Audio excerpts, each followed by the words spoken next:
தேவனுடைய வார்த்தை என்பது it is more sharper than a double edged sword என்று வசனம் தெளிவாக சொல்கிறது. இது மனுஷனுடைய சிந்தனைகள், அவனுடைய இருதயத்தில் ஆழத்திருக்கிற எல்லா விஷயங்களையும் ஆராயக்கூடிய தன்மை உள்ளது.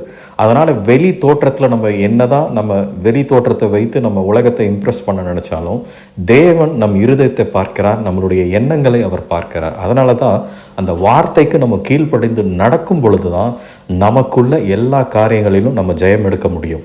அப்போ நம்முடைய இருதயத்தில் அவருடைய வசனத்தை நம்ம எழுதி அதன்படி நடக்கும் பொழுது ஆட்டோமேட்டிக்காக நமக்கு முன்னாடி இருக்கிற தடைகள் உடைக்கப்படும். நம்ம கீழ்ப்படியாமல் நம்ம அதிக நேரம் ஜபித்தாலும் பைபிள் வாசித்தாலும் கிளைம் பண்ணாலும் நம்மால் சுதந்திரவாளியாக போக முடியாது. ஏன்னா அது உண்மை கிடையாது.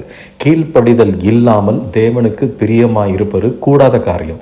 ஏன்னா அந்த கீழ்ப்படிதல் மூலமாக வருகிற விசுவாசத்தில் தான் நம்ம நிலைச்சி நிற்க முடியும். இந்த வசனத்தின் வல்லமையினால தான் நமக்கு எதிராக அந்த டிசெப்டிவாக நமக்கு எதிராக வருகிற எல்லாவித புயல் காற்றையும் இறையாதே என்று இயேசுவின் நாமத்தில் கட்டளை கொடுக்க முடியும்.